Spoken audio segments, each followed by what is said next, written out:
Buonasera, io sono Dulcinea del Toboso, piccola contadinella, ignara dell'amore di Don Chisciotte della Mancia. A lui devo la grazia di essere ricordata dai più, ma non so se sono oggetto di scherno o di lode. Non è chiaro se io sia bella o brutta.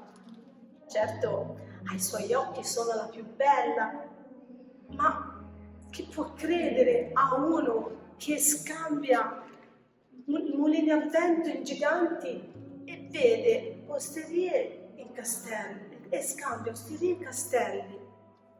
Così mi trovo confusa, non so che parte prendere. Essere una tigre o un'annellina? Alta o nana? Come vedete oggi mi trovate in versione nana. Bionda o mora? Giovane o, come dire, con esperienza?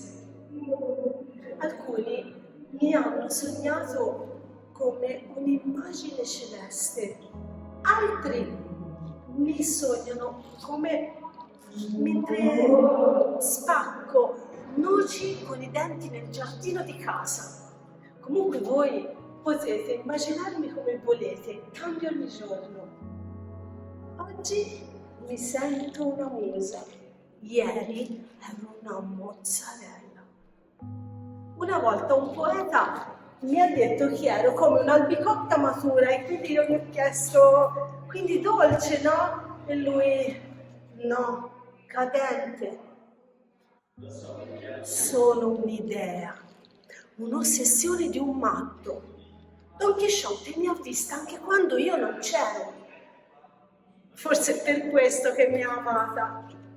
Eh sì, diciamocelo, uno che va in giro con un colapasta in testa e un mulo che non ha voglia di camminare non è propriamente il principe azzurro che una si aspetta, ma che volete? A lui davo la fama e la fame perché non ha mai portato un soldo in casa. Sempre in giro con il suo amico Sancio a bere e a ubriacarsi. Io resto qui, fissa in una frase, in un'idea, in un'ossessione con la sottana. Una che non ha mai fatto niente, ma che tutti la nominano. Un'immagine senza biografia, una donna senza autorizzazione. Ma vi dirò una cosa, se essere Dulcinea significa non esistere, allora spero che nessuno mi trovi mai. Così potrò continuare a fare quello che mi riesce meglio, essere un sogno e non pagare l'affitto. Ma poi anche io sogno. E sogno di arrivare fino al mare. Mi ci immergo dentro e con tutta quell'acqua addosso, nei vestiti, nei capelli, negli occhi,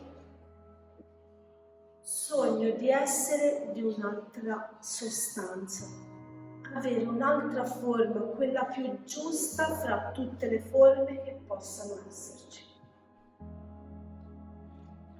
E divento idea di luce e di acqua.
Vuoi vedere altri video come questo? Clicca sul pulsante iscriviti e sulla campanella delle notifiche per essere avvisato quando viene pubblicato un video, altrimenti potresti non vedere più la mia faccia.